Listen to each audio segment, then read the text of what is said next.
सो कितना दिन आने के बाद चिल किया, फिर कब एक्शन लिया? तो वो चिल मतलब ये है कि आप यहाँ आ गए, उसके बाद कुछ टाइम तक तो you are just wrapping your head around that thing कि अच्छा now I have come to Bombay, I want to become a singer and आप लोगों से बोलते हो हाँ मैं बॉम्बे यहाँ, या फोन पे आप किसी के, तब तो खैर मोबाइल्स नहीं थे, कोई फोन पे घर पे किसी से बात हो रही है या किसी दोस्त से रिश्तेदार से बात हो रही है, तो नहीं तो now I have shifted to Bombay. Did you have any leads? तो लीड्स के नाम पे ऐसा था कि कहीं से तो स्टार्ट करेगा ना आदमी, हाँ, तो कहीं से वो आदमी start पूरा करेगा। वो कहाँ से? Now you have nothing, you come to your you know हाँ। दिस मॉम्स नैनीहाल, हाँ, हाँ। मतलब योर नैनीहाल बेसिकली, एंड अभी यू चिलिंग नाउ, क्या thought do you have any recollection के तो what should my first step B?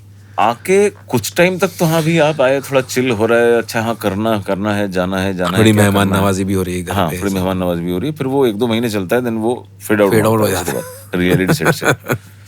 तो the contacts that I had would say कि बिकॉज मेरे जो बड़े मामा जी थे, he was working in Filmalaya studios that time, and I remember कि वहाँ पे उनके थ्रू आई न्यू कि I had a couple of contacts. Like there was one gentleman who was my uncle's friend. He used to work in Venus cassettes.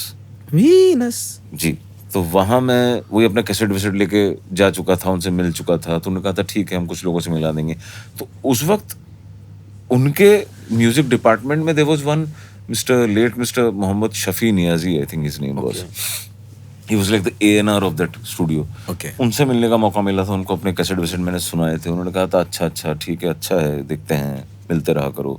तो बीच में तो basically when I came here after that initial मेहमान नवाजी and chilling phase which was maybe a month और so, उसके बाद वो शुरू हुआ कि मतलब going out and now who to meet, what to do next. क्योंकि उस वक्त आपका काम एक ही होता है, आप लोगों को फोन करते हो और मिलने का वक्त लेते हो, और वो वक्त टलता रहता है, बुश होता रहता है। तो फोन भी मतलब तभी आई थिंक इट वाज अभी नहीं किया, अभी उठा लिया, हाँ बिल्कुल नहीं कॉल किया, तो हाँ। फोन भी या तो पीसीओ जाना पड़ेगा, तो या मेरे तो मामा जी जो थे उनके घर में फोन था, तो that used to be my PP number, या वहां से मैं फोन चाहे तो कर सकता था।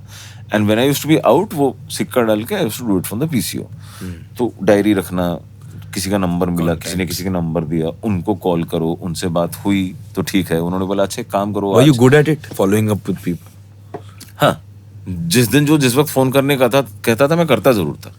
अच्छा। और फिर वो टाल दे तो उसकी बात, जो हमेशा टल ही जाता था कि भाई सामने वाला बोलता आज वेडनेसडे है, मंडे को फोन कीजिए एक बार मुझे, मंडे को 12 बजे फोन कीजिए, मंडे को 12 बजे, ओके मंडे को 12 बजे कॉल किया, अब वो शनिवार को चला गया, फिर वो 15 दिन बाद चला गया। तो कुछ लोग मिलते थे, कुछ लोग नहीं मिलते थे, ऐसा होता था करते करते। एंड जैसे कि मैंने शुरू में कहा था, मैं अपना वो लखनऊ से कैसेट बनवा के लाया था, जहाँ पे मैंने कुछ किशोर कुमार सॉन्ग्स के मेडलीज गाए थे, कुछ नए गाने गाए थे, एक अपना एक ओरिजिनल गाना भी लेके आया था मैं। अच्छा, खुद कंपोज किया है? खुद कंपोज किया, खुद लिखा हुआ भी, मतलब वो उस वक्त जो होता है थोड़ा बहुत। तो ट्रैक वगैरह तो मतलब देयर वाज दिस, मतलब एक लखनऊ में gentleman, he was there, mister H Vasant, उनको मतलब एक तरह से मैं अपना गुरु भी मानता हूँ। उनके वहाँ पे मैंने पहली बार स्टूडियो के अंदर माइक्रोफोन फेस किया था लखनऊ में, बैक इन लखनऊ। अच्छा। तो उनका जो बेटा था वो मेरे साथ वो कंप्यूटर कोर्स इंस्टीट्यूट में ही वाज देयर, तो he had heard me in that competition, ये वो, he had called me home once, तो I had met his dad. तो मैं उनके यहाँ कुछ रिकॉर्डिंग्स, वो रेडियो जिंगल्स, टीवी जिंगल्स, ये सब करता था। अच्छा। तो इवेंचुअली व्हेन आई केम, तो उनके वहीं पे उन्होंने, so you had some studio experience in Lucknow also? Lucknow में टोटली मिस कर दिया हमने studio experience, which you actually, वो if you want to like tell me some more about, yeah, how did you met this kid जिसके father का studio था? हाँ correct. और वो लखनऊ में वहाँ पे जाने माने कंपोजर थे, he was very respected and reputed, Mr. H. Vasant. Now he is no more, just couple of years back he passed away. तो उस बंदे ने, जो मेरा दोस्त था, उसने मुझे उस इंटर एनुअल फंक्शन वाले कंपटीशन में सुना था, जब when I was offered that job from the other orchestra. Right. He knew those orchestra guys, he had booked that band or something like that. तो उसने मुझे सुना, तो उसने कहा था कि भाई हाँ, so I remember, no, so what happened was in that competition his dad has also come, वो आए थे सुनने के लिए, उन्होंने मुझे सुना था, and he called me and he spoke to me and he said कि अच्छा गाते हो, कभी आओ, come meet me sometime, हमारा स्टूडियो है, कभी घर आओ। and he was a known gentleman, मतलब म्यूजिशियंस में उनको बहुत रिस्पेक्ट किया जाता था, तो उन्होंने मेरे गाने की तारीफ की, तो वो मुझे लगा कि हाँ भाई कुछ बात है, तो मैं उनसे घर पे मिलने गया था, तो उन्होंने अपना स्टूडियो दिखाया था, फिर कैसे काम होता है उन्होंने बताया था ये वो। देन इवेंचुअली उनके यहाँ पे छोटा मोटा कुछ काम मैं करने लगा। He had called me once for a jingle, कभी कुछ गाना गवाया था। रेडियो के दूरदर्शन के वो न्यू ईयर के टाइम पे कुछ प्रोग्राम्स होते थे, उसमें 3 4 5 सिंगर्स होते थे, I was one of them, मैंने गाना किया था। इंटरेस्टिंग। इस तरह काम वाम करता था। तो eventually that process went on for may be 2 3 years और सो। एंड फिर जब मैं आया तो आई सेड कि मुझे ऐसा कुछ करना है, I need a demo of mine, what do I do.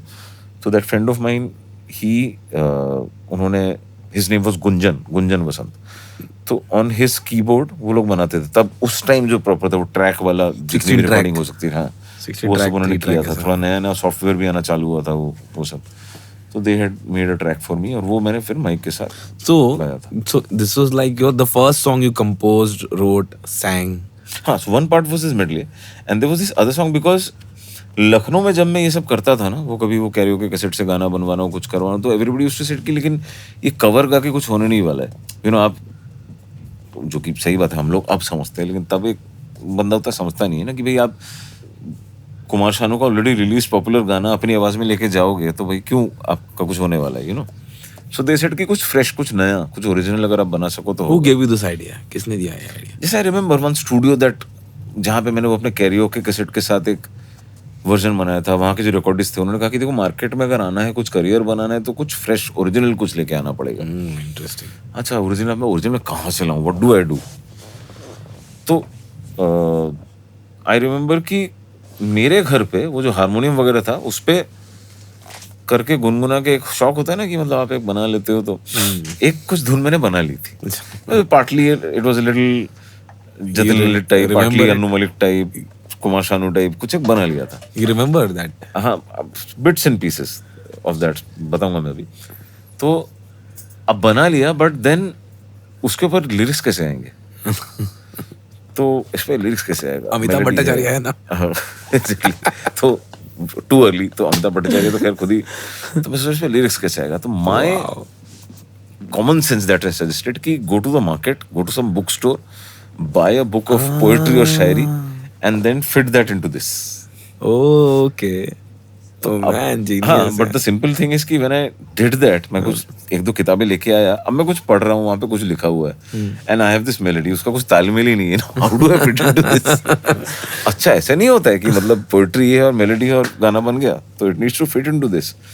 तो तब I think that was the first time कि मतलब उसी के ऊपर गुनगुनाते हुए कुछ तुकबंदी करके कुछ ऐसे टाइम पास लिख लिया था। ये जिंदगी ख्वाब है, ख्वाब है ये जिंदगी, कभी छाँव है, चानना है कभी, ये जिंदगी ख्वाब है, ख्वाब है ये जिंदगी। ऐसा कुछ था। Wow. तो अभी नहीं, इस टाइप के सही गाने है आप यार। सुनते रहते हो आसपास, जिंदगी ख्वाब है ये कुछ, वही सब कुछ एक ही है। अंतरा कुछ ऐसा था उसका, if I am not wrong. दा रा रा रा रा रा रा रा रा, ना ना ना ना ना दा रा डा रा, जिंदगी चलती रहे, ऐसा कुछ एक तो था। Whatever. तो गुरु इसका ढुक टक हाँ, ऐसा मेरे टाइप। दिमाग में वही चलता था। तो मैंने क्या किया था, मेरे ऑर्केस्ट्रा में जो लोग थे ना, उनसे एक दिन मैं उनका कीबोर्ड घर पे मांग के लेके आया, एंड जो कीबोर्डिस्ट थे वो भी कुछ ट्रैक व्रैक बनाते, तो उनको ये सुनाया, तो उन्होंने, तो वो होता है ना वो प्रीसेट कुछ स्टाइल्स होते हैं, तो उसमें करके कुछ एक मिल गया था, but that was a very different kind of thing. हाँ, वो जो ऐसा जो हाँ। कॉर्ड बजाने से वो म्यूजिक बजता है। एग्जैक्टली वैसा ही था। तो it was different from what I had in my head. What I had in my head is what you said, या डंग टंग डंग डंग ढिक टक चिगड़ा बज रहा है, हाँ, ये मेरा गाना है टाइप। बट वैसा कुछ मिला नहीं। तो एनीवे प्रीसेट सेट में जहाँ पर भी वो जिस टाइम सिग्नेचर में फिट हुआ वैसे बना लिया, फ्लॉपी में ट्रैक रिकॉर्ड किया और वो फ्लॉपी जाके उनको दी और उसी के ऊपर मैंने गाया गा दिया वो। और वो कैसेट में वो गाना था। But I used to sound like a very poor imitation of you know Kishore da और शानू दा टाइप का एक आता था मामला उसमें। So that was an original song जो कि मैं लेके आया था। So then you got that, which is the keyboard version only, not the keyboard version that. ना वो कभी हुआ ही नहीं, नहीं वो तो फिर हुआ। किसी को करना पड़ता ना, वो पॉसिबल ही नहीं था। कीबोर्ड वर्जन ही लेके आया। मे बी अभी करना चाहिए कैसे जस्ट फॉर शायद एक, you व्हाई know, नॉट, हाँ, जैसे वायरएफ बुक करके व्हाई नॉट यार, एक्चुअली कि तब एटलीस्ट एक क्लोजर, फन करना चाहिए ना। क्लोजर भी Exactly. मस्त, जस्ट टू सी कि was it you know how it's sounding finally. मैंने कभी सोचा नहीं, गुड आइडिया, कभी अपना कीड़ा मारने के लिए करना चाहिए। Why not, I would love to come for that session definitely यार, बिल्कुल बिल्कुल, I will call you, let's make it to do it. So, वो कैसेट जो है लेके आया था, तो वो demo कैसेट बना- लेके मैं ये स्टूडियोज जाता था। तो उसकी कॉपीज थी क्या, क्योंकि छोड़ना भी पड़ेगा ना कहीं। अच्छा, वो तो इंटरेस्टिंग किस्सा है। तो मतलब मैं जो लेके आया था वो एक, उस टाइम बोलते थे, एक मेटल कैसेट आता था, अच्छा विच वाज लाइक जैसे डैट होता है ना, तो वैसा ही कैसेट वर्जन होता था उसका। थोड़ा वो ट्रांसपेरेंट नहीं होता था, ऊपर वो थोड़ा ओपेक बॉडी होती थी उसकी, Okay. High in quality. तो उसमें रिकॉर्ड कीजिए सो दैट उससे आप कॉपीज बना सके, that's like the master cassette. Master copy, correct. तो उनके स्टूडियो से मैंने वो मास्टर कॉपी लिया था, अच्छा, जिसमें वो मेडलिस्ट थे और उसके बाद ये ओरिजिनल गाना। उसमें टेप नहीं होता था क्या? हाँ, टेप था। टेप ही दिस था। Was a cassette, it will play in your cassette player, हाँ। But it used to be called the metal cassette because की कुछ एक तो कॉपर ना सम किसी चीज की लाइनिंग Okay, होती थी okay, which used to protect that, technical वो तब मुझे मालूम नहीं। सो 90 मिनट्स वाला मेटल कैसेट मैंने लिया था। समझ गया, फिर Sony मैं होने यहाँ वाला। आया था। अब होता क्या था कि वो एक गाना या 10 मिनट का किसी को सुनाना है और मैं जाके वो 60 मिनट और 90 मिनट के कैसेट्स खरीद रहा हूँ, तो वो एक तो वेस्ट जाता था, खर्चा बहुत होता था, पैसे तो थे नहीं। तो तब मुझे क्या एक आइडिया आया, मतलब I still don't, I actually did it, I remember it, but वो कैसे हुआ था मैं थोड़ा सा भूल रहा हूँ। सो बेसिकली मैं यहाँ तक कि मैं जोगेश्वरी वगैरह में वो कैसेट फैक्ट्रीज थी, ओके, तो मैं बस पकड़ के एड्रेस ढूंढ के पहुंच गया था कि मुझे ऐसे लूज कैसेट्स चाहिए। तो उन्होंने कहा भैया हम लोग तो फैक्ट्री है, मतलब हम लोग बड़े ऑर्डर्स बनाते हैं, मतलब आपको ऐसे थोड़ी हम लोग चिल्लर कैसेट दे सकते हैं। तो उन्होंने एक दो ऐसे ही टोकन दे दिया था मुझे, ये लेके जाओ ये वो। तो फिर मुझे एक आइडिया आया, I had figured it out on my own, I still remember.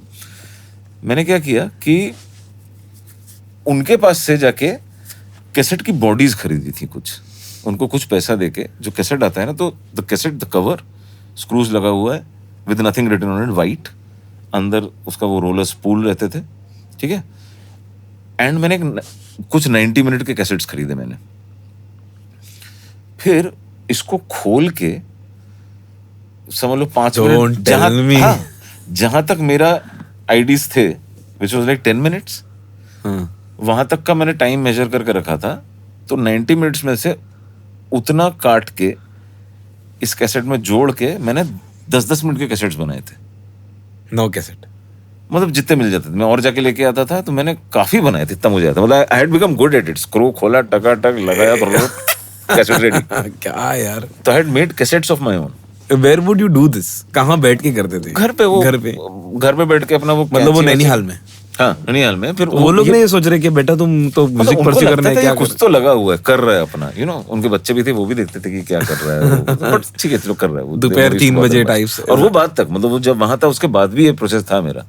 मतलब if I am not wrong I can still do it, I had figured it. That's crazy. तो वो स्क्रू खोल के उसका लगा के और करके ऐसे 10-10 मिनट के कैसेट बनाए थे उनके ऊपर, बी सीरीज। हाँ, जो भी बी सीरीज है, बी सीरीज और वो जाके मैं छोड़ के आता था लोगों के पास, till the CD era came in, then to the game only changed.